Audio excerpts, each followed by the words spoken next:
আপনার টাকাকে অবৈধ নির্মাণ করবেন আর সেই বাড়ি চাপা পড়ে মানুষ মরবে, বাড়ি হেলে যাবে, যারা ওই বাড়িতে ফ্ল্যাট কিনবে তাদের বিপদ হবে। আর আপনারা এখন বলছেন সমস্ত হেলে পড়া বাড়ি বিপজ্জনক নয়। তাহলে বিপজ্জনকটা কী? তাহলে ফিরাজ সাহেব গিয়ে থাকুন না একটা হেলে পড়া বাড়িতে, হেলে পড়া বাড়িতে উনি চলে যান, আর ওনার বাড়িটা যে হেলে পড়া বাড়ির লোকগুলোকে ছেড়ে দিন, মিটে যায়। যেন হেলে পড়া বাড়িটা বিপজ্জনক নয়, তাহলে কোনটা বিপজ্জনক? উনি একটা হেলে পড়া বাড়িতে গিয়ে থাকুন না যখন বিপজ্জনক নয়। একটা কলকাতার বহু এমন বাড়ি রয়েছে যেটা 100 বছরের বাড়ি, 150 বছর, 200 বছরের বাড়ি, কই সেই বাড়িগুলোতে হেলে পড়ছে না? ব্রিটিশ আমলের বাড়ি, কলকাতায় এরকম বহু বাড়ি আছে আপনারা জানেন, সেগুলোতে হেলে পড়ছে না। কিন্তু এগুলো 10 বছর হয়েছে তৈরি করতে পারেনি, হেলে পড়ছে। কারণ কি?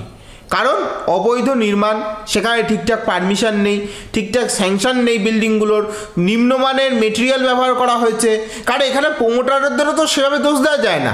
একটা প্রোমোটার যদি ব্যবসা করতে গেছে লক্ষ লক্ষ টাকা তৃণমূলের নেতাকার পুলিশকে তার তোলা দিয়ে ব্যবসা করতে হয়, তাহলে তো সেই টাকাটা সে বিল্ডিংয়ের থেকেই কমিয়ে করবে, অর্থাৎ নিম্নমানের জিনিস দিয়ে তো সেটা খরচটা কমাবে, তাই জন্য হচ্ছে, এটা স্বাভাবিক। এবং তৃণমূলের নেতাগুলো, তৃণমূলের এই কাউন্সিলরগুলো, এদের কাউন্সিলর হয় একটা কারণে, এই প্রমোটারদের থেকে টাকা নেওয়ার জন্য।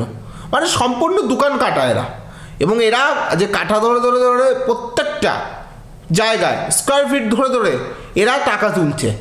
14 বছরে যে সময়, 14 বছরে এমন উন্নয়ন হলো কলকাতায় একের পর এক বহুতল হেলে পড়ছে।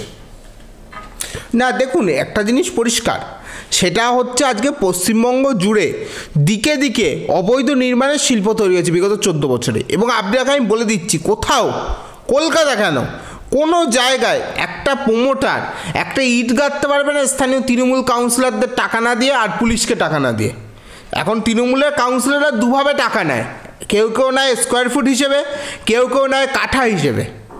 দুভাবে প্রমোটারদের থেকে টাকা নেওয়ার হিসেব চলে তৃণমূলের কাউন্সিলরদের। আর পুলিশের আলাদা প্রত্যেক থানায় ডাক মাস্টার নামে একটা পদই তৈরি করে রাখা হয়েছে, মানে অঘোষিত। এই ডাক মাস্টারদের কাজ কি? প্রমোটারদের থেকে টাকা তুলবে, বাইক ধরে টাকা তুলবে। এদের কাজ কি? গাজার ঠেক থেকে টাকা তুলবে, সাতটার ঠেক থেকে টাকা তুলবে, যত অবৈধ কারবার আছে এলাকায় সেখান থেকে টাকা তুলবে।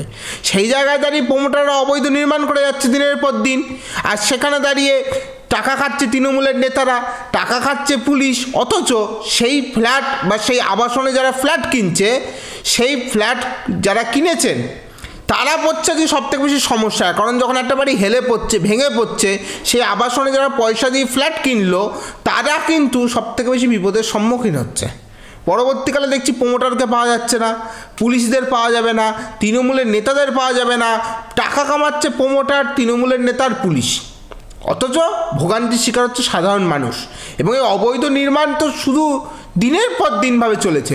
জায়গায় জায়গায় পুকুর বুঝিয়ে সেখানে অবৈধ নির্মাণ হয়েছে। বিভিন্ন জায়গায় আমরা দেখেছি পুকুরের চরিত্র বদল করে অবৈধ নির্মাণ হয়েছে, সরকারি জমি, খাস জমি দখল করে অবৈধ নির্মাণ হয়েছে। দিনের পর দিন সারা পশ্চিমবঙ্গ জুড়ে প্রমোটারদের রাজত্ব শুরু হয়েছে। আর প্রমোটার বলতে এখন আলাদা কিছু নেই, তৃণমূলের নেতারাই এখন হয়ে গেছে প্রমোটার। আবার সেখানে জায়গায় জায়গায় তার সাথে সাথে সিন্ডিকেট রয়েছে।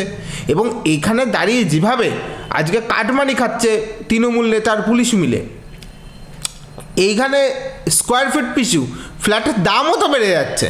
সবথেকে বেশি সমস্যায় পড়ছেন সাধারণ মানুষের ফলে।